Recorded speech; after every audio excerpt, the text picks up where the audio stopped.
थोड़ी देर पहले एक खातून है जी। और वो खातून जो हैं वो अपने ओहदे से उन्होंने इस्तीफ़ा दे दिया।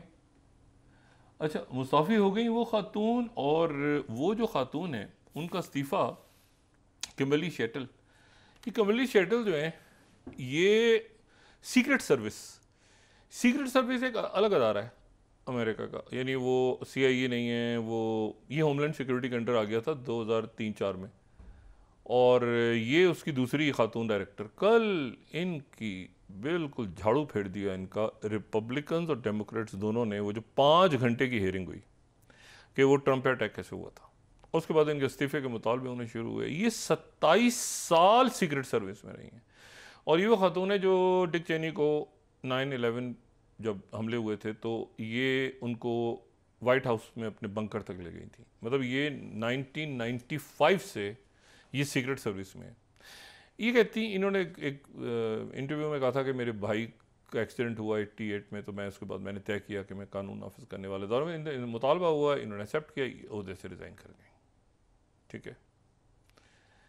अच्छा, अब ये है कि और खूब इनसे पूछा कि दोनों तरफ, रिपब्लिकन्स ने भी और डेमोक्रेट्स दोनों ने खूब रखे था इनको। अच्छा, दूसरी जो बात है वो ये है कि कैमला हैरिस आज विस्कॉन्सिन पहुंच गई हैं और वो वहाँ पे खिताब करेंगी, पहला अपना पब्लिक गैदरिंग से खिताब करेंगी। उनके जो नायब सदूर कौन से होंगे उसका उन्होंने जल्दी ऐलान करना है, या तो जॉर्ज शेपरी होंगे, उनका नाम चल रहा है, या रॉय कूपर होंगे, ये अभी हम बात करेंगे। ये लोगों में बड़ी वो चल पड़ी है ना एकदम से। मार्क कैली भी हो सकते हैं, एंडी बेशर का नाम चल रहा है, केविन न्यूसम का नाम चल रहा है, JB प्रिजनर का नाम चल रहा है। तो ये सारे नाम जो हैं ये ज़्यादा इनके इम्कानात हैं 4-5 लोगों में से कोई एक जो है वो अमेरिका का अगला चुनेंगी कैमला हैरिस, अगला नायब सदर जो उनके साथ होगा। लेकिन अभी तक कैमला हैरिस जो है वो खुद नॉमिनेट नहीं हुई हैं। वो अगले 28 दिनों के बाद जो शिकागो में होना है डेमोक्रेटिक कन्वेंशन, उसमें बाज़ाब्ता तौर पे उनको डेलीगेट्स पे नॉमिनेट करेंगे। अभी तो सारी हमायत हासिल है ना उनको, यानी वो डेलीगेट जो मुख्तलिफ स्टेट्स के डेमोक्रेट्स हैं वो सारे, लेकिन जो पब्लिक में उस कन्वेंशन के अंदर बाज़ाब्ता तो पहले उन्होंने अपना जो है वो अनाउंस करना है कि उनके साथ नायब सदर कौन होगा। एक बहुत ड्रामाई तब्दीली जो है वो आ रही है मशरिक़ वस्ता में और उसके साथ ही यूरोप में, और वो ये है कि इस पे पहले भी बात होती रही हमारी, 14 ग्रुप्स हैं जो फ़लस्तीनी ग्रुप्स हैं, 14। अच्छा, 14 ग्रुप्स में से 2 ग्रुप्स बड़े हैं, एक अल-फतह और एक जो है वो हमास, जो कि बाद में बना। हमास तब बना जब ओस्लो अकॉर्ड हो गया, और शेख अहमद यासीन और हम बात बड़ी कई दफ़ा कर चुके हैं, और वो हमास उस वक्त बना कि ओस्लो अकॉर्ड के ख़िलाफ़ था और वो कहता था कि नहीं, और फिर इंतफादा और वो सारा। अब जनाब ये जो 14 फ़लस्तीनी ग्रुप्स हैं, इनकी मुलाकात हुई बीजिंग में, 2 दिन जारी रही। वो जो हमने उस दिन पहले भी बात की थी कि चाइना बीच में है, और उसमें आज इन्होंने बीजिंग डिक्लेरेशन जारी किया, यानी एक एलामिया जारी हुआ। अच्छा, इसमें जो है वो मूसा अबू मरजूक जो हैं वो हमास की तरफ से थे। मूसा अबू मरजूक जो हैं ये हमास के बानियान में से एक हैं। बिल्कुल शुरू में जब यानी 92 में बनी, तो उससे पहले अखवान के साथ भी इनका ये काफ़ी, ये 70+ इनकी एज है, सीनियर रहनुमा है, और ये जो है ये इनका ताल्लुक़ रफ़ा से है। और ये जो है उसके बाद ये अरेस्ट भी हुए। अरेस्ट कहाँ पे? अमेरिका में अरेस्ट हो गए, इनको अभी जॉर्डन भेजा गया, फिर 2 दफ़ा लेबनान से निकला। मतलब ये पूरी जो स्ट्रगल है यहाँ पे इस खत्ते में फ़लस्तीनियों की, उसमें इनको बहुत एक बड़ा नाम, ये वहाँ पे मौजूद थे। और फतह की तरफ से महमूद एलॉल मौजूद थे।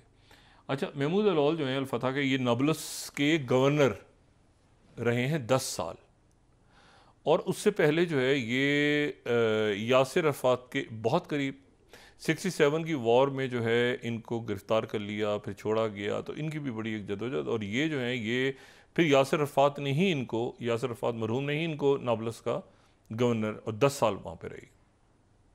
और एक वक्त में ये महमूद अब्बास की जानशीन के तौर पर इनका नाम आ रहा था।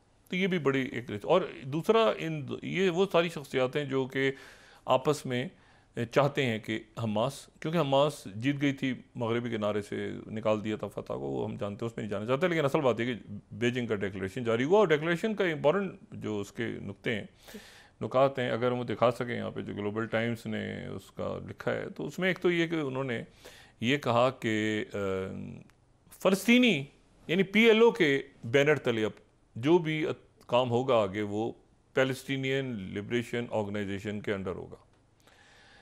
और PLO जो है 14 ग्रुप्स, ये डिक्लेरेशन है, 14 ग्रुप्स जो हैं वो काम करेंगे अब फ़लस्तीन के अंदर, जो है वो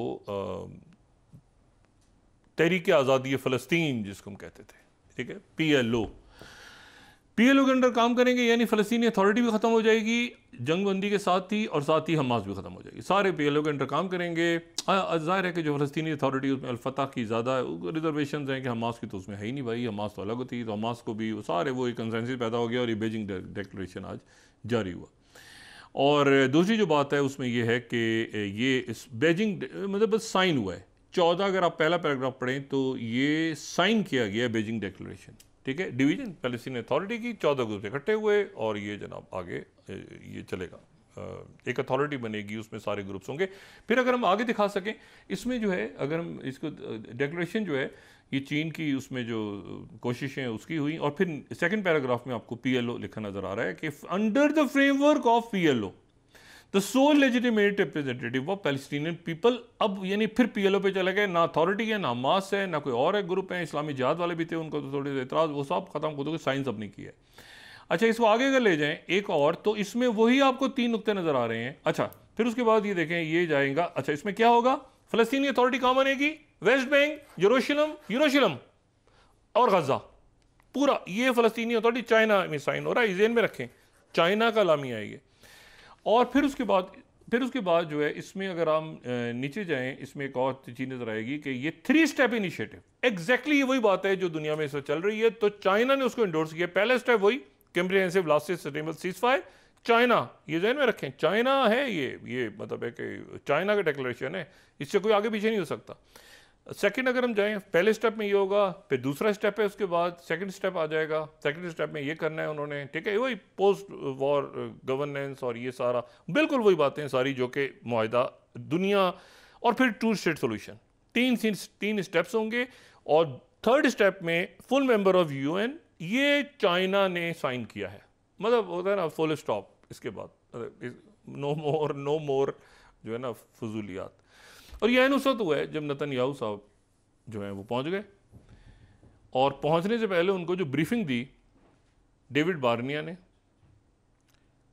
इस्राएली फौज के सरबराहान ने, रॉन बैनर ने जो भी आपके शिन बेत के सरबराह, और गैलेंट वजीर दिफा ने,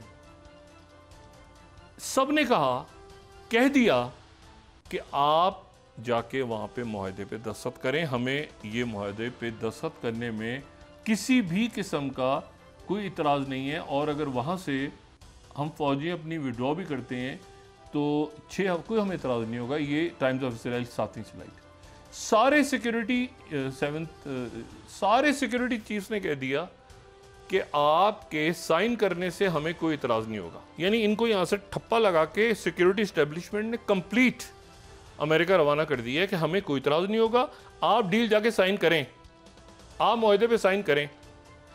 उधर जनाब नेतन्याहू साहब क्या होगा, मुलाकात होगी नहीं होगी, पता चला कि बाइडेन जो हैं उनको सेहतियाब हो रहे हैं, और जुमेरात का टाइम उन्होंने बाइडेन ने दे दिया। ये जुमेरात को मिलने जा रहे थे ट्रंप से, ट्रंप ने कहा था कि मेरा फ्लोरिडा आ जाओ, एक ही दिन का टाइम मिल गया। अब ये फंसे हुए हैं नेतन्याहू के, ट्रंप से मिलूं ना मिलूं, बाइडेन तो ठीक हो गए, बाइडेन ने कहा 1 मिनट ठहरो, जुमेरात का टाइम मिल सकता है, अभी इसको होल्ड कर दिया इनको।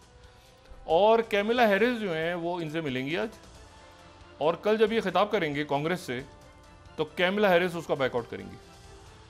उसमें जब इनके कांग्रेस से खिताब के दौरान कैमिला हैरिस नहीं होंगी, इनसे बात करेंगी, इनसे मुलाकात करेंगी और इनको समझाएंगी कि ये एग्रीमेंट और डील होना। वहाँ चाइना आ गया, लेकिन चाइना ने साइन कर दिया है। चाइना, अच्छा चाइना कैसे, मैं वक्फा लूँ उसके बाद, चाइना पीस एग्रीमेंट्स के हवाले से दुनिया में अपनी पोजीशनिंग बना रहा है।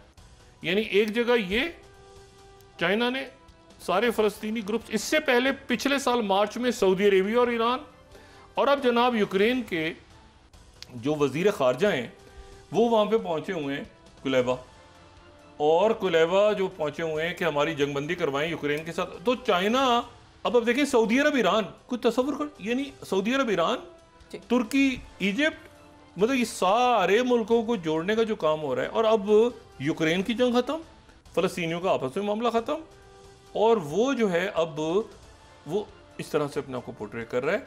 तो अगर ये दो जंगें ख़त्म हो जाती हैं, जिसको बाइडेन भी इंटरेस्ट है, अमेरिका भी चाहता है ख़त्म हो, ये एक तो जाहिरियत है ना, तो कत्ले आम है, और एक यूक्रेन की जंग है, और चाइना उसमें रोल प्ले कर रहा है कि भाई, मतलब है कि वो चाइना नहीं है ना कि नेटो है, हम ये हैं, वो दरमियान में यूक्रेन पहुंचा हुआ है कि रशिया पे पैसे, आप बात करें रशिया से भी और उधर भी बात करें तो हम भी पीछे हटते हैं, वो चाइना करवाएगा, चाइना करवा देगा, ये यूक्रेन का मामला भी चाइना हल करवा देगा।